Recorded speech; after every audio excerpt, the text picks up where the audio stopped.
വരികയാണ്. യുവതിയാണ് സുഹൃത്ത് കൊലപ്പെടുത്തിയത് അതിക്രൂരമായെന്ന് വ്യക്തമാകുന്നു. മർദ്ദിച്ചവശയാക്കിയ ശേഷം ക്രൂരമായി പീഡിപ്പിച്ചു. ഉറക്ക ഗുളിക നൽകിയതിനു ശേഷമായിരുന്നു ക്രൂരമായ മർദ്ദനമെന്നും റിമാൻഡ് റിപ്പോർട്ടിലുണ്ട്. പ്രതി വൈശാഖിനെ കോടതി റിമാൻഡ് ചെയ്തിരിക്കുകയാണ്. മിഥില ബാലനാണ് ചേരുന്നത്. മിഥില, കള്ളം പറഞ്ഞ് വിളിച്ചു വരുത്തി ബന്ധം ഭാര്യ അറിയുമെന്ന ഭയത്താൽ കൊലപ്പെടുത്തുകയായിരുന്നു ഈ യുവതി എന്നാണ് നമുക്ക് മനസ്സിലാക്കാൻ സാധിക്കുന്നത്. അതും അതിക്രൂരമായി അവശയാക്കിയ ശേഷം പീഡിപ്പിച്ചു. അത്തരത്തിൽ വലിയ രീതിയിലുള്ള ഒരു വൈകൃതം കൂടി കാണിച്ചു എന്നാണ് നമുക്ക് മനസ്സിലാക്കാൻ സാധിക്കുന്നത്. വിശദാംശങ്ങൾ എന്താണ്? റിമാൻഡ് റിപ്പോർട്ടിൽ പറയുന്നത് എന്താണ്?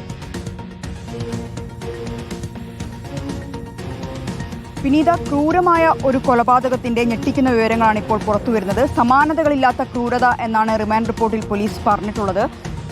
ആത്മഹത്യ കുറ്റം അല്ലെങ്കിൽ ആത്മഹത്യ ആകേണ്ടിയിരുന്ന ഒരു കേസ്, അതാണ് കൊലപാതകമായി ഇപ്പോൾ മാറിയിട്ടുള്ളത്.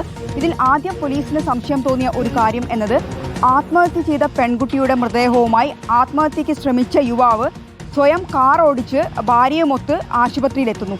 ഇങ്ങനെ ആശുപത്രിയിൽ എത്തിയതിനു ശേഷം ആശുപത്രി അധികൃതരാണ് പോലീസിൽ ഇക്കാര്യം വിവരം അറിയിക്കുന്നത്. അതിൽ ഒരു ദുരൂഹത സംശയിച്ച എലത്തൂർ പോലീസ് ഉടൻ തന്നെ ഈ വൈശാഖന്റെ ഇൻഡസ്ട്രിയിൽ എത്തുന്നു. അവിടെ എത്തി ആദ്യം നോക്കിയത് CCTV ആണ്. ആ CCTV ദൃശ്യങ്ങളിൽ ഉണ്ടായിരുന്ന ദൃശ്യങ്ങൾ എന്നത് ക്രൂരമായ കൊലപാതകത്തിന്റെ ഞെട്ടിക്കുന്ന ദൃശ്യങ്ങളായിരുന്നു. ആ സമയത്ത് തന്നെ പോലീസ് ഹാർഡ് ഡിസ്ക് അവിടെ നിന്ന് മാറ്റിയിട്ടുണ്ടായിരുന്നു.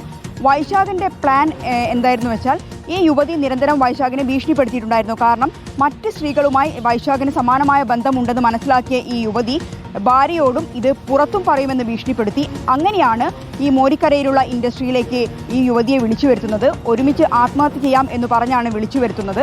അങ്ങനെ ആദ്യം ജ്യൂസിൽ ഉറക്കുഗുളിക നൽകുന്നു. ഇത് 2 കുരുക്കുകൾ അവിടെ, കയറിൽ 2 കുരുക്കുകൾ അവിടെ കെട്ടിയിട്ടുണ്ടായിരുന്നു. ജ്യൂസിൽ ഉറക്കുഗുളിക കൊടുത്തതിന് ശേഷം ഈ യുവതിക്ക് കൊടുക്കുന്നു. താൻ കഴിക്കുന്നത് പോലെ, ഈ ജ്യൂസ് കഴിക്കുന്നത് പോലെ അഭിനയിക്കുന്നു. ഈ അർദ്ധബോധാവസ്ഥയിലായ യുവതിയെ ക്രൂരമായി മർദ്ദിച്ചു. അതിനുശേഷം ഇത്തരത്തിൽ കുരുക്ക് കഴുത്തിൽ മുറുക്കുന്നു. സ്റ്റൂളിൽ കയറി അവിടെ ഉണ്ടായിരുന്ന സ്റ്റൂൾ തട്ടി മാറ്റുന്നു. അതും എല്ലാം കൃത്യമായി തന്നെ ഒരു ആസൂത്രണം അവിടെ നടന്നിട്ടുണ്ട്.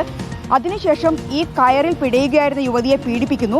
പിന്നീട് കയർ അറുത്തതിന് ശേഷവും യുവതിയെ പീഡിപ്പിക്കുന്നു. ഇത്തരത്തിൽ അതിക്രൂരമായ ഒരു കൊലപാതകം നടന്നു. അതിനുശേഷമാണ് വൈശാഖൻ ഭാര്യയെ വിളിച്ചിട്ട് ഇത്തരത്തിൽ യുവതി ആത്മഹത്യ ചെയ്തിട്ടുണ്ട് എന്ന് പറഞ്ഞ് വിളിച്ചു വരുത്തുന്നു.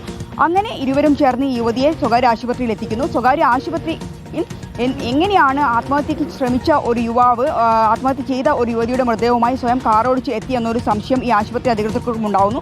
അങ്ങനെ എലത്തൂർ പോലീസിലെത്തുന്നു. എലത്തൂർ പോലീസ്, അങ്ങനെ ഞാൻ നേരത്തെ പറഞ്ഞതുപോലെ തന്നെ ഈ ഇൻഡസ്ട്രിയിലെത്തി ഈ CCTV ദൃശ്യം പരിശോധിച്ചപ്പോഴാണ് ഈ ക്രൂരമായ കൊലപാതകത്തിന്റെ കാഴ്ച കാണുന്നത്. പോലീസ് നമ്മൾ അന്വേഷണ ഉദ്യോഗസ്ഥരുമായി സംസാരിച്ച സമയത്ത് അവർ പറയുന്നുണ്ട്, അവരുടെ ഒരു സർവീസ് ചരിത്രത്തിൽ ഇത്ര ക്രൂരമായ ഒരു കൊലപാതകം അവർ കണ്ടിട്ടില്ല എന്ന് തന്നെ അവർ പറയുന്നുണ്ട്. എന്തുതന്നെയായാലും പ്രതി ഇപ്പോൾ റിമാൻഡിലായിട്ടുണ്ട്. നാളെ കൊലപാതകമാണ് നടന്നത്. എലത്തൂരിൽ ബലാത്സംഗം ചെയ്ത് കൊലപ്പെടുത്തുകയായിരുന്നു. അതും ഇത്തരത്തിൽ മയക്കു ഗുളിക നൽകിയ ശേഷം എന്നാണ് മിഥില ബാലൻ റിപ്പോർട്ട് ചെയ്യുന്നത്. റിമാൻഡ് റിപ്പോർട്ടിലും ഞെട്ടിക്കുന്ന വിവരങ്ങളൊക്കെ തന്നെയും രേഖപ്പെടുത്തിയിട്ടുണ്ട്.